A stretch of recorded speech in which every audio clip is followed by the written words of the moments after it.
आपको लगता है यहां कोई साथ देने वाला है?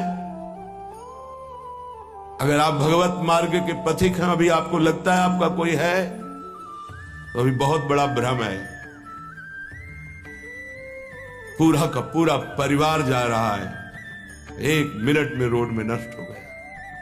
काल है, किस समय कहां कैसे, 1 सेकंड का पता नहीं है। कैसे चैन से नींद आ जाती है तुम्हें?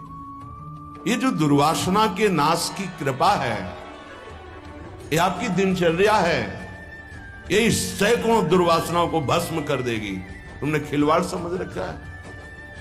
चाहे गृहस्थ हो या विरक्त हो, तुम्हें जो दिनचर्या मिली है, ये दुर्वासनाओं का नाश करने के लिए श्री कृष्ण ने कृपा करके दी है गुरुजनों के द्वारा। इसको खिलवाड़ न समझो।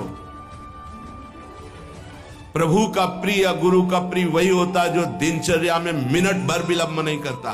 ये गुरु कृपा है कि आपको डांट लगती है, आपको वचन सुनने को मिलते हैं, आप उसको स्वीकार कीजिए।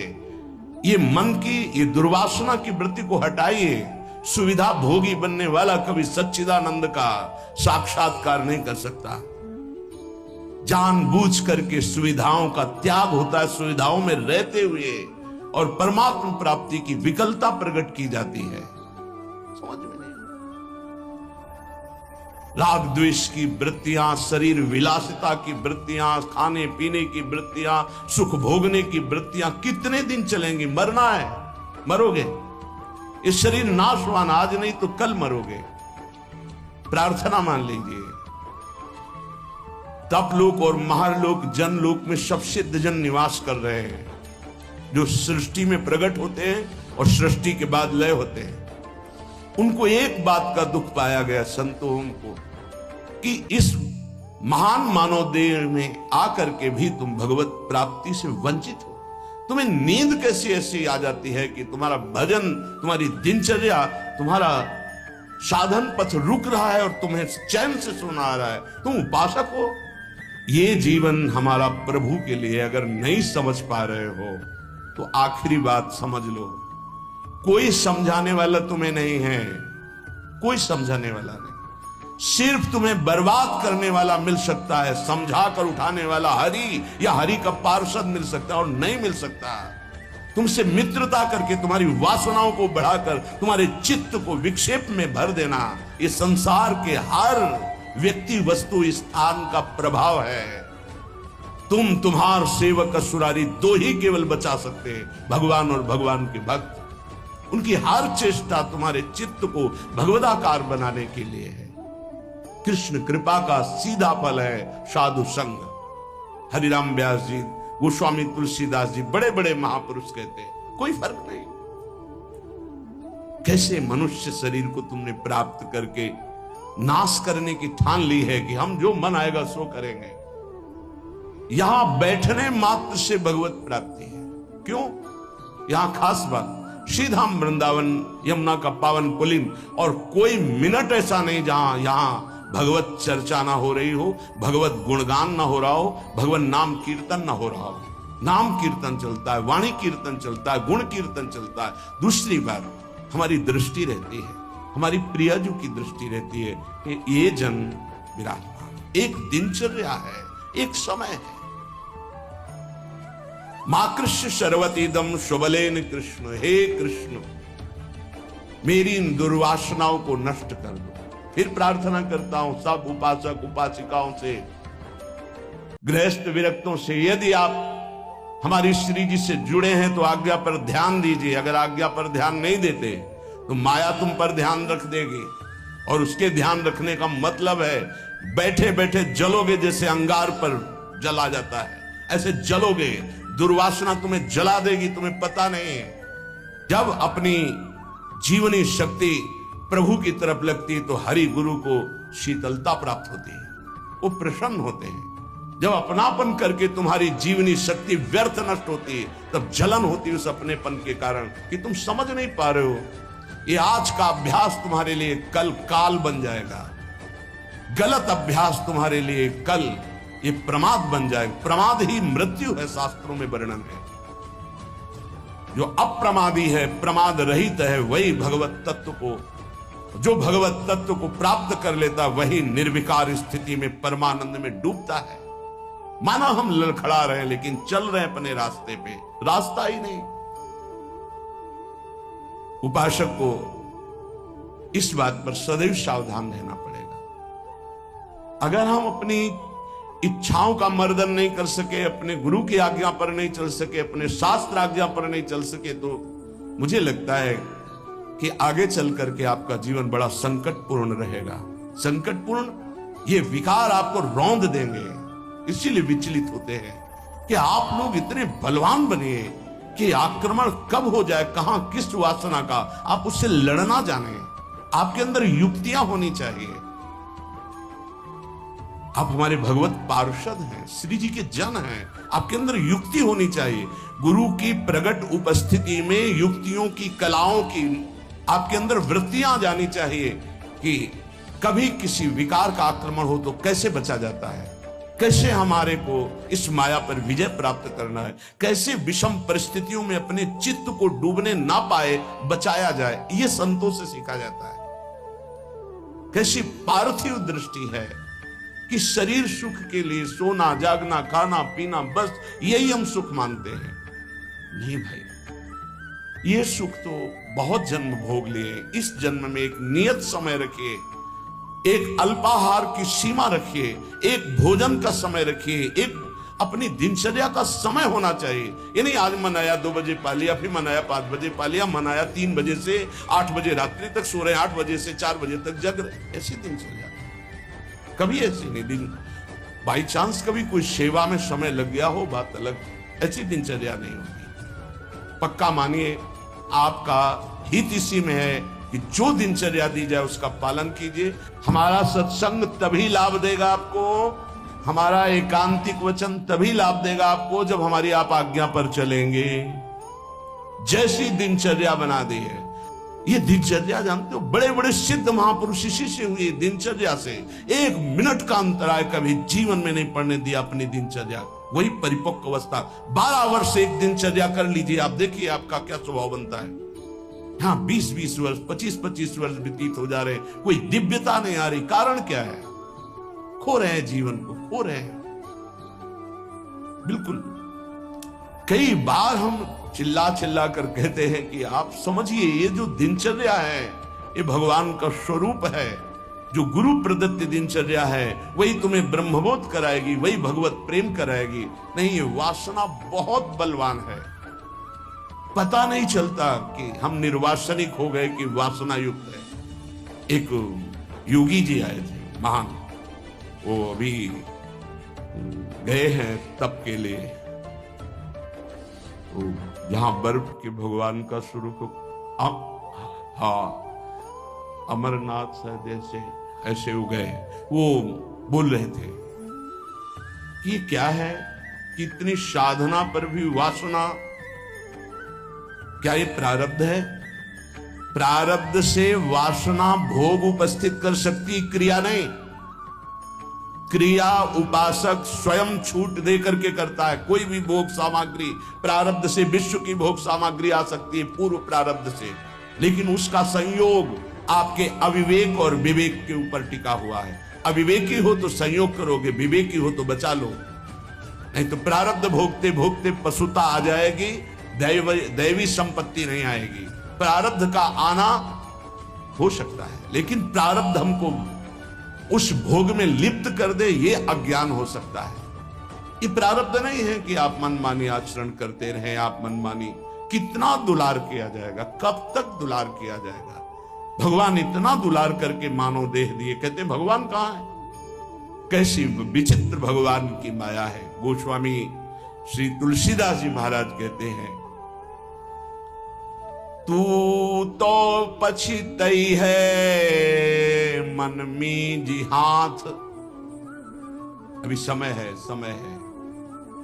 सबसे बड़ा पछतावा क्या? भगवान का साक्षात्कार नहीं हुआ और शरीर छूट रहा है। ऐसे साक्षात्कार होगा केवल भगवदाकार वृत्ति से भगवत साक्षात्कार होता है। उसी के लिए सारा प्रयास है। सबसे बड़ा डर क्या? प्रभु का नाम ना छूट जाए, सबसे बड़ा। जिसने इस बात को समझ लिया वो जीत गया।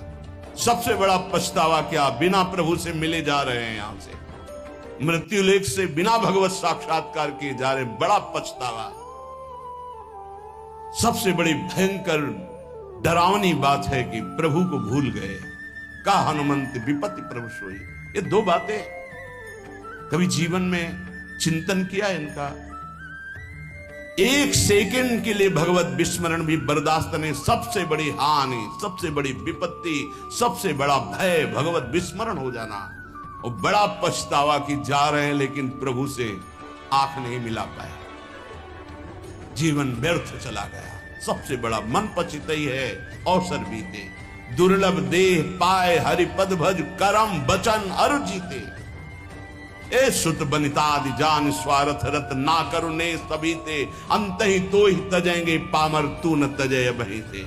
जानते भी नहीं हो कि पुत्र कौन बनाए, पुत्री कौन बनाए, पत्नी कौन बनाए, पति कौन बनाए। ये बस 40, 50, 60 वर्ष का संयोग। इसके बाद कितना है 40, 50, 60 वर्ष? ब्रह्मलोक में एक सुई लेकर कमल के दल को छेद दो, यहां 1 वर्ष हो गया। अगर 60 बार वहां से छेद दिया तो पूरा जीवन चला गया। कितना समय है? ऐसे ब्रह्मा भी जिससे भयभीत रहते हो, काल चक्र भगवान का है। ऐसे भगवान की प्राप्ति नहीं की तो भटकते रहोगे अनंत योनियों में। तो तू पछितई है मन मींजी हाथ। ये प्रक्रिया होती है, पूरा जीवन व्यर्थ चला गया। भयो है सुगम तो को अमर अगम तन, समुझी धोकत खोवत अकाथ।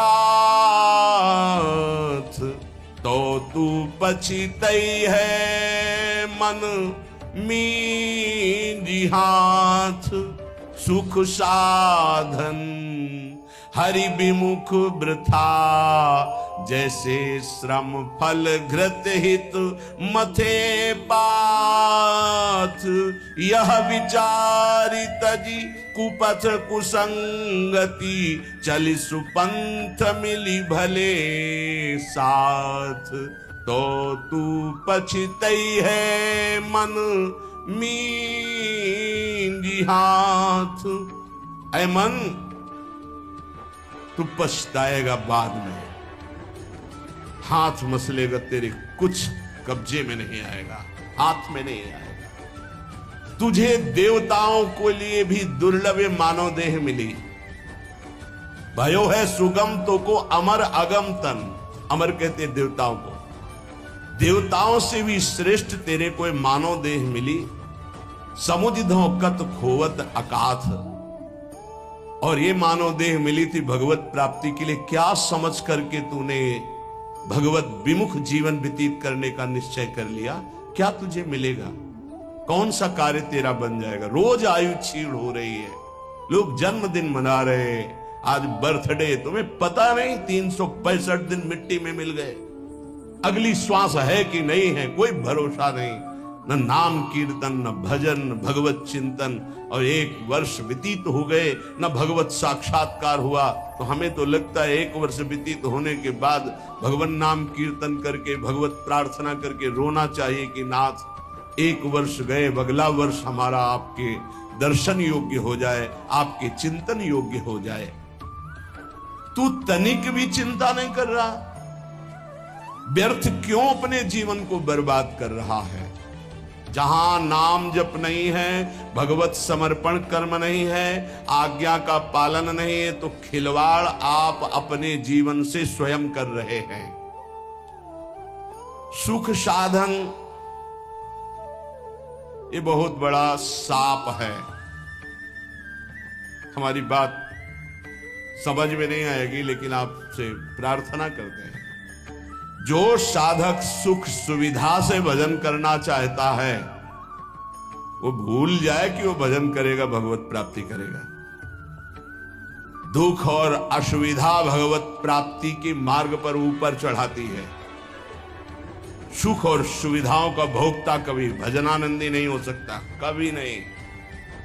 हाँ, वृत्ति भगवदाकार हो गई, अब उसे सिंहासन में बैठाला जाए, महलों में रखा जाए, कोई फर्क नहीं पड़ने वाला। महलों में रखो चाहे झोपड़ी में वास दो, एक स्थिति होती है।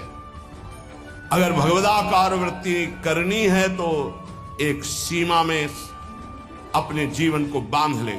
इतना आहार, ऐसे शयन, ऐसे अपने जीवन को बांध। विश्व में किसी भोगों की कमी नहीं है। जब तक भगवदाकार वृत्ति न हो तब तक सुख सुविधाओं को नहीं। भूम शयन वलकल वसन, जैसे शास्त्रों में वर्णन आता है। तो चलो वलकल वसन की जगह कौपीनवंता खलु भाग्यवंता, मार्किन की कौपीन, मार्किन नीचे वसंग ढकने के लिए, आहार के लिए अल्पाहार, रात दिन भजन, भूमि शयन, जमीन में आसन लगा, चटाई बिछी। 50 साधक ऐसे हैं, उनके कमरे में जाओ तो कुछ है ही नहीं, एक चटाई बिछी हुई बस, एक अचला लंगोटी टंगी बस, वो भी तो साधक है। आहार जो श्री जी के द्वारा प्रदान हुआ आकाश वृत्ति से आता है। आकाश वृत्ति परम पवित्र निर्मल, जैसे आकाश का जल निर्मल होता है ऐसे आकाश वृत्ति जो आ गया उसी से भरण पोषण हुआ। याचना नहीं, संकेत नहीं, जो प्रारब्धवशात श्री जी की कृपा से आ गया उसको अपने उदर में डाला। राधा राधा राधा हमारा लक्ष्य है, मरना, जीवित मर जाए उलट आप में समाये यह दिलगिरी है। ये झांसे में मत पड़ो माया के, ये खा लो, ये पी लो, ये सो लो, ऐसा गद्दा, ऐसी कंबल, ऐसा स्वेटर, ये सुख सुविधाएं अभी नहीं, फिर बाद में जो प्यारो करे सोई मोई भावे। अभी जो आज्ञा है उसके अनुसार चलेंगे। क्या नहीं देने की चेष्टा की राका बाका जी को ठाकुर जी ने? नहीं चाहिए, आपका दिया हुआ भी नहीं चाहिए, आप चाहिए, सिर्फ आप चाहिए। चलो हमारी वैसी स्थिति नहीं है तो जितने से हमारे प्राणों का पोषण होता, शरीर निर्वाह होता, बस। कह रहे सुख साधन हरि विमुख, दो भाव। यदि हरि से विमुख हो तो सुख साधन तुम्हें जलाएंगे, चिंता शोक भय प्रदान करेंगे। दूसरा भाव, ये सुख साधन तुम्हें हरि से विमुख कर देंगे। सुख साधन हरि विमुख, दो भाव है इसके। अगर हरि विमुख हो, सुख साधन है, जलते रहोगे, चिंता भय शोक मृत्यु इससे बच नहीं पाओगे। और अगर सुख साधन के भोक्ता हो तो हरि विमुख हो जाओगे, भजन में रुचि नहीं रह जाएगी। ये जीवन जो मिला है सोने के लिए नहीं मिला है, प्रभु प्राप्ति के लिए मिला है। उचित निद्रा, उचित शयन। ये भेड़िए की तरह बच्चों को डराने वाले विकार होते हैं, भगवत मार्ग के पथिकों को नहीं। हाँ, हम स्वयं स्वीकार करते इसलिए घुटने टेक देते हैं। अगर स्वयं स्वीकार न करे तो विश्व ब्रह्मांड में कोई विकार नहीं है कि तुम्हारे को गिरा सके। तुम हरि पार्षद हो, प्रियाजू के शरणागत हो। जब तुम स्वयं ललचा कर ये खिलौना चाहिए तो मेरी प्रियाजू कृपाल खेल ले जा। जब ऊब जाना तू बताना मेरे से, नहीं भगवत पार्षद को कोई गिरा सके, सीम की चाप सके को तासु बड़ रखवार रमापति जासु। ऐसे खिलवाड़ समझते हो परमार्थ के पथिक हो करके। तुम्हें कोई गिरा सकता है, तुम गिरना चाहते हो इसलिए गिर सकते हो। अगर तुम गिरना ना चाहो तो कोई गिराने की सामर्थ्य नहीं रखता। साधन विषय सेवन जितना है, दोनों अलग अलग मार्ग है। विषय को साधन बना लो, साधन विषय ना बना लो, जीवन नष्ट हो जाएगा। नहीं समझ पा रहे, नहीं समझ पा रहे। गुरुजनों की रुचि देखी जाती है। क्या रुचि? मन मन की रुचि जाने नहीं विधि अनुसार। अनुमति तो सब ले रहे हैं, आज्ञा का पालन कौन कर रहे हैं? आज्ञा एक बार होती है, ऐसे चलो। फिर वो कृपाल होते हैं, अनुमति दे देते, चलो ऐसे चलो। क्या क्या तरीका क्या है? क्या आप अपने सुख सुविधा के द्वारा साधना के मार्ग पर चल सकते हो? खिलवाड़। आज्ञा पर जब चलना है तो परमार्थ का पथ प्रकाशित होना। इतना समझ लीजिए कि प्राण चाहे चले जाए, हम गुरु आज्ञा को उल्लंघन नहीं करेंगे। आप जीत गए। अगर आप ऐसा नहीं करेंगे तो आप परास्त हो जाएंगे। चाहे गृहस्थ मार्ग से परमार्थ में चले, चाहे विरक्त मार्ग से चले, दोनों के लिए वही भगवत प्राप्ति है, पर आज्ञा पालन। सुख साधन हरि विमुख, और हरि विमुख तो वृथा जैसे श्रम फल घृत हित मथे पात। पानी को चाहे जितना मथते रहो, कभी घी नहीं निकलने वाला। ऐसे ही सुख सुविधा में जो भजन करते हैं उसमें घी नहीं निकलने वाला, प्रेम रूपी। पानी का मथना है। अगर सुख सुविधा से ही भगवत प्राप्ति होती तो रघुनाथ दास गोस्वामी के पिता और उनके भाई एक राजा महाराजा की तरह वैभव था। जब उनको स्कूल पढ़ने के लिए भेजा जाता था तो 4 साथ में अंग रक्षक और पालकी में बैठ के जाते थे पूज्य श्री रघुनाथ दास गोस्वामी को। लेकिन जब महाप्रभु चैतन्य देव के नाम कीर्तन को सुना तो हृदय व्याकुल हो गया कि जीवन का लाभ तो यही है। महाप्रभु ने अनुमति नहीं दी, नहीं तुम अभी पिता के घर में रहो। उनका भाग, अब भागे जगन्नाथपुरी गए। महाप्रभु के समय भूख प्यास सब सहते हुए पिता को जब पता चला कि वो नहीं आएंगे तो वैभव भेजने लगे। रसोईया सब सेवक, कोई सेवा स्वीकार नहीं की और जगन्नाथ जी के गेट में खड़े होकर जो भिक्षुकों को मिलता वो, ये हम प्रभु के लिए निकले, प्रभु के लिए हम तड़पे, कभी रोए, कभी कुछ समझ में आवे कि भगवान के लिए, प्रियाजू के लिए आपके हृदय में कुछ है, तब तो। नहीं तो हृदय जलता है कि कुछ मतलब नहीं प्रियालाल से, उनकी चाह ही नहीं है तुम्हारे अंदर। तुम में है कि तुम भजन बढ़ जाए, प्रियाजू के लिए रोना बढ़ जाए, प्रभु के लिए प्राण समर्पित हो जाए। ए भाई, ये है जीवन का लाभ, ये है साधन सुख हरि विमुख वृथा जैसे श्रम फल घृत हित मथे पाथ पानी मथरो जीवन भर तो एक बूंद घी नहीं निकलेगा। ऐसे सुख सुविधा का भोगी मानता है कि मैं साधन कर रहा हूं, जीवन में कभी प्रेम घृत या ब्रह्मबोध घृ नहीं निकलने वाला।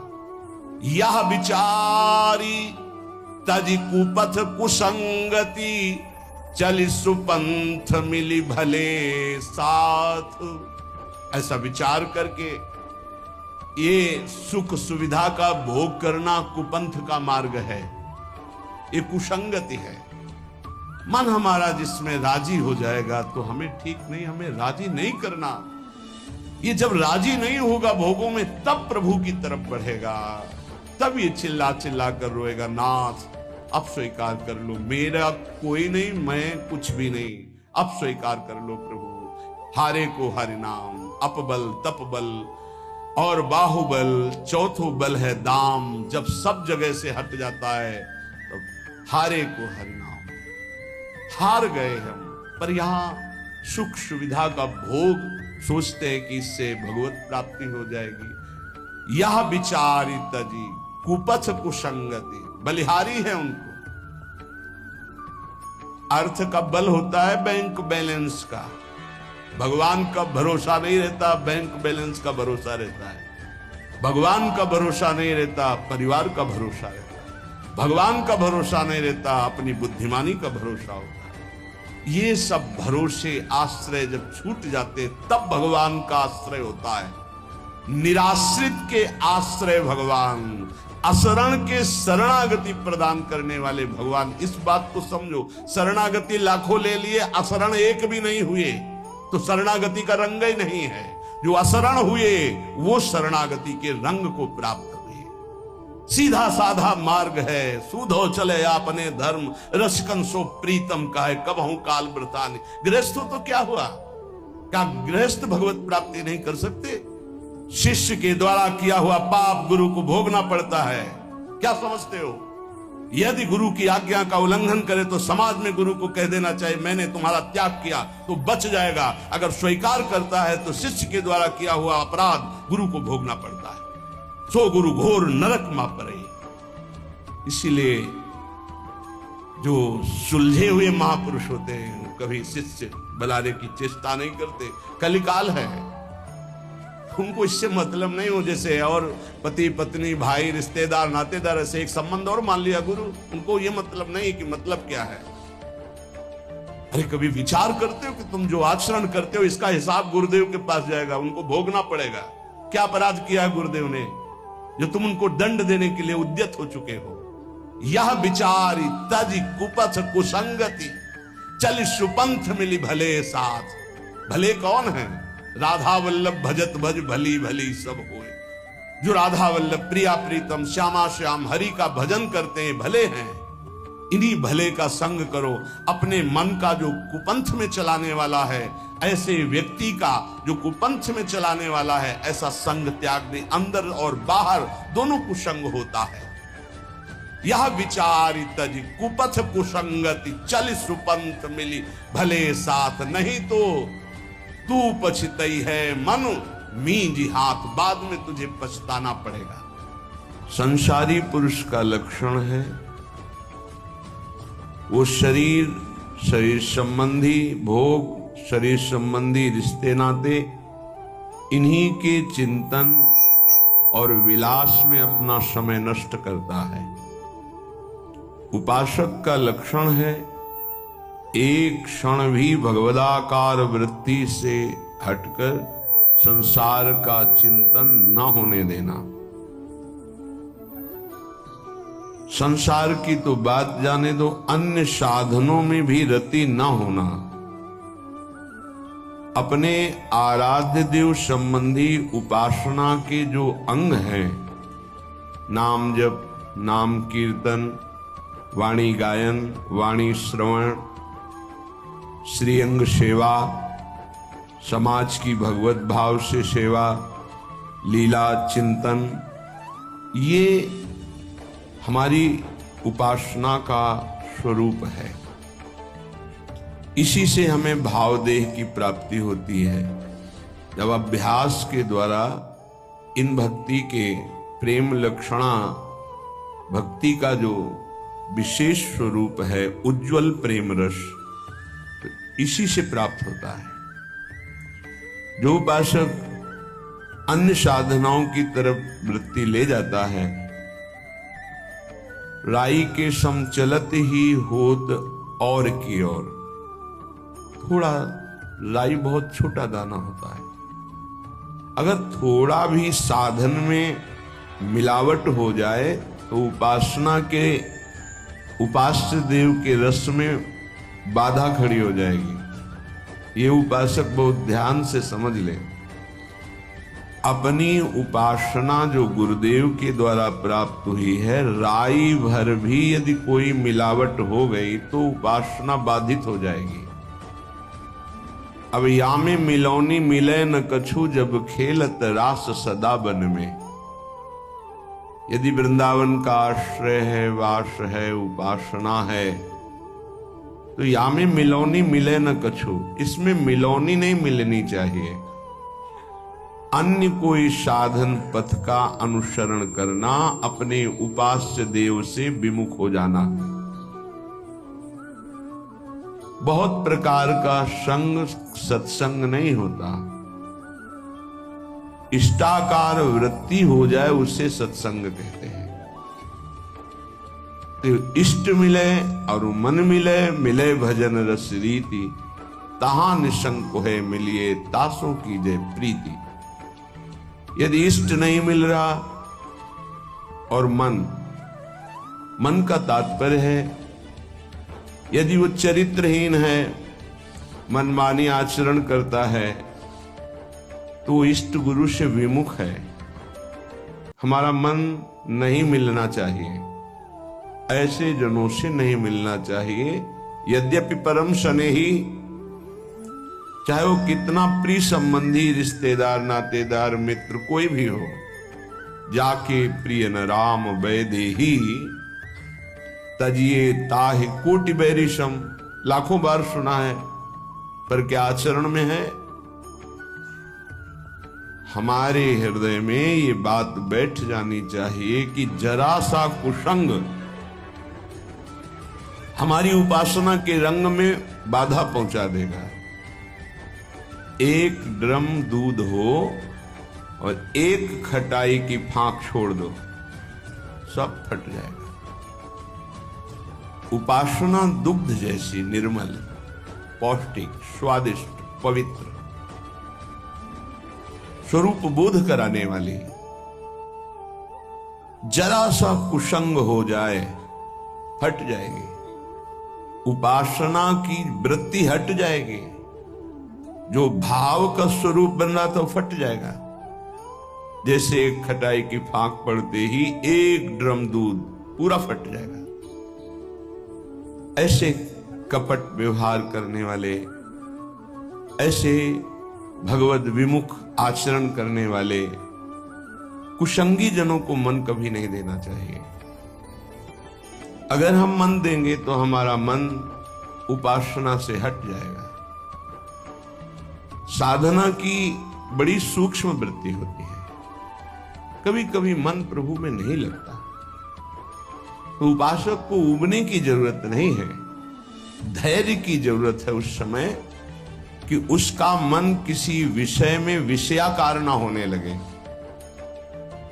किसी व्यक्ति के संग की लालसा हो जाए कि अब भजन में मन नहीं लगता, चलो उसके पास बैठते हैं, तो वो गुण दोष से युक्त अंतःकरण वाला गुण दोष का वर्णन करके हमारे हृदय में राग द्वेष की वृत्ति को पुष्ट करेगा। कोई रागात्मक बात करेगा या द्वेषात्मक बात करेगा। इसलिए गाहन दूजी चाल, अगर हमारा भजन नहीं हो रहा तो हमको शांत गंभीर रहना है। कोई ऐसा कुसंग न हो जाए वृत्ति का, व्यक्ति का, कि ये भजन ना होने की वृत्ति लंबी खिंच जाए। अगर आप गंभीर रहे, धैर्यवान रहे तो भजन चल पड़ेगा।